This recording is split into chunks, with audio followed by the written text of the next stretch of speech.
अस्सलामुअलैकुम दोस्तों और साथियों, उम्मीद है आप लोग खैरियत से होंगे। इस वीडियो में हम बात करेंगे कि जब भी किसी को कोई सेहत का ऐसा मसला सामना होता है कि जैसे शुगर है, ब्लड प्रेशर है, कोई दायमी मर्ज़ है, तो अक्सर डॉक्टर क्या उनको कहते हैं, मोटापा भी इसमें शामिल है, कि आप अब रोटी छोड़ दें, आप गंदम की रोटी छोड़ दें। कभी आपने गौर किया है कि आखिर इसकी वजह क्या है कि एक ऐसी चीज़ जो हम बचपन से लेके बुढ़ापे तक मुसलसल खाते रहे हैं और एक नस्ल नहीं बल्कि नस्ल दर नस्ल खाते रहे हैं, तो डॉक्टर उसको बंद क्यों करवाते हैं? इसकी वजह यह है कि जो मौजूदा दौर में गंदम तैयार की जाती है, ये पुराने वक्तों की जो गंदम होती थी या हमारे जो बुज़ुर्गों के टाइम की जो गंदम होती थी उससे ज़रा मुख्तलिफ है। वो मुख्तलिफ कैसे है कि कुछ जीनियाती तब्दीलियाँ करवाई गई ताकि ज़्यादा से ज़्यादा ये जो खुराक है, ये जो गंदम है, ये उगाई जा सके और लोगों को ज़्यादा से ज़्यादा जो खुराक है वो पहुँचाई जा सके। इन चक्रों में इस तरीके से कुछ जीनियाती तब्दीलियाँ की गई हैं गंदम में, और कुछ जो खादें इस्तेमाल की जाती हैं, पेस्टिसाइड्स जो होती हैं, तो वो इस्तेमाल की जाती हैं, जिसकी वजह से जो आटा हमें मिलता है गंदम का वो नहीं होता जो हमारे बुज़ुर्गों को, बड़ों को या पहली नस्लों को मिलता था, जो कम होता था लेकिन खालिस होता था। अब ज़्यादा आटा है लेकिन वो खालिस नहीं होता। वो फसलें तैयार जो की जाती हैं उनमें तब्दीली की जाती है जीनियाती तौर पर ताकि वो ज़्यादा फसलें हों, और इसी तरह से मुख्तलिफ़ किस्म की खादें इस्तेमाल की जाती हैं। आखिरकार क्योंकि बहुत अरसे तक हम ये खुराक इस्तेमाल करते हैं, दिन में एक बार से ज़्यादा दफ़ा इस्तेमाल करते हैं, तो आखिरकार बहुत सारी बीमारियां जन्म लेती हैं। यही वजह है कि आपका डॉक्टर आपकी सेहत को देखते हुए इन चीज़ों को मना कर देता है। तो अब ज़हन में सवाल पैदा होता है कि फिर बिल्कुल छोड़ देनी चाहिए, क्योंकि हम इसके बगैर रहने का तसव्वुर मुश्किल है पाकिस्तान जैसे माशरे में। तो इसका एक हल निकाला गया है कि अगर आप गंदम के आटे के अंदर कुछ ऐसी चीज़ें शामिल करें जो बन तो आटा जाए और रोटी भी अच्छी बन जाए, लेकिन इसका असर कम हो जाए और जो दूसरी कुदरती खुराकें हैं उनका असर ज़्यादा हो जाए, ताकि आपको रोटी भी छोड़नी ना पड़े, आपको गंदम भी छोड़नी ना पड़े, लेकिन साथ इसके वो चीज़ें शामिल हो जाएँ जो आपकी सेहत के लिए बहुत ज़रूरी है। उनमें 4 चीज़ें फिर शामिल की जाती हैं। वो 4 चीज़ें कौन सी होती हैं? एक होते हैं ये चने, जो चिकपीज़ होते हैं। वैसे तो आपको आम मार्केट में भी मिल जाते हैं, लेकिन एक ख़ास किस्म के भी चने होते हैं जिनको हम कहते हैं काबली। वो जो मोटे वाले, सफ़ेद वाले, अगर आपको जहन में आए इस बात को, एक तो वो लेने चाहिए, उसको पिसवा लेना चाहिए, उसका आटा बनवा लेना चाहिए। दूसरे नंबर पे आती है जौ।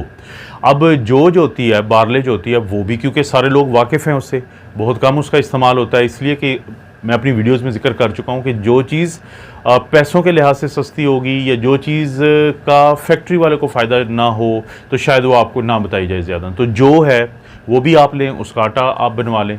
इसी तरह से एक बाजरा, उसको हम पर्ल मिलेट कहते हैं, एक बाजरा जो है वो भी आप लें और उसका भी आप आटा बनवा लें। और सबसे आखिर में एक फिंगर मिलेट भी होती है, रागी उसे कहते हैं, और आम तौर पे ये आपको मार्केट से मिल जाएगी, और अगर आप इसकी तस्वीर दिखाते हैं तो लोग फौरी पहचान जाते हैं। ये भी आप लें, इसका भी आटा बनवा लें। और अब आपने मिक्स कैसे करना है? मसलन अगर आपने मिसाल लेते हैं कि एक हफ़्ते के लिए घर में आपने एक ख़ास किस्म का ये आटा बनाना है जिसकी आप रोटी टाइम टू टाइम, यानी दिन में एक दफ़ा ले लें, या आप 2 दिन के बाद इसकी रोटी इस्तेमाल कर लें, बाकी यानी कि गंदम के साथ साथ जो आप रूटीन में इस्तेमाल करते हैं। 10 किलो फ़र्ज़ करें कि आपने लिया है आम आटा, जो वीट फ्लोर होता है, जो गंदम का आटा होता है, 10 किलो। उसमें आपने 2.5 किलो जो है वो काबली चने जो हैं उसका आटा जो पिसा हुआ यानी कि वो डाला। इसी तरह से आपने जो है यानी कि बारले है उसका 2 किलो डाला, और 1-1 किलो आपने जवार यानी जो पर्ल मिलेट है, और रागी जो कि फिंगर मिलेट है, वैसे इसको उंगली बाजरा कहते हैं आमतौर पे पाकिस्तान में, तो वो 1-1 किलो के। तो इसको आपने कोशिश करनी है कि एक हफ़्ते के लिए किसी भी टाइम पे आप इससे रोटी बना के इस्तेमाल कर सकते हैं। तो इसका फ़ायदा क्या होगा? फ़ायदा दोस्तों इसके बहुत ज़्यादा है। फ़ायदा क्या है? शुगर के मरीज़ों को बहुत फ़ायदा है। इसमें फ़ाइबर होता है, इसमें प्रोटीन होती है। कोई भी वो खुराक जिसके अंदर फ़ाइबर और प्रोटीन है तो शुगर के मरीज़ को फ़ायदा है। कोलेस्ट्रॉल आपका ये काम करेगा, उसको बहुत फ़ायदा है। अब ये जो काबली चने होते हैं इसके अंदर आयरन होता है बहुत ज़्यादा, तो आपको खून की कमी जो होती है, आयरन डेफिशिएंसी, एनीमिया, वो नहीं होने देता।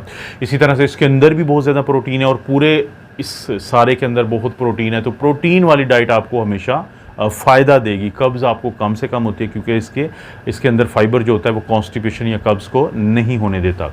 रागी जो है उसके अंदर तो ख़ास किस्म के ऐसे भी न्यूट्रिएंट्स हैं जो आपकी जिल्द के लिए, बालों की सेहत के लिए वो बहुत अच्छे हैं।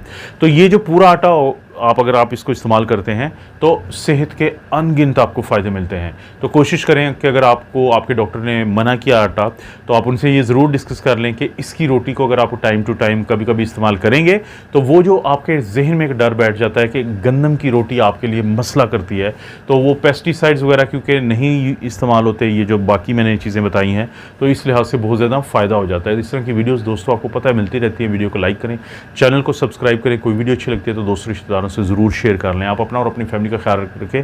अल्लाह ताला आपको और आपकी फैमिली को हर किस्म की बुराई, बीमारी और आजमाइश से महफूज रखें।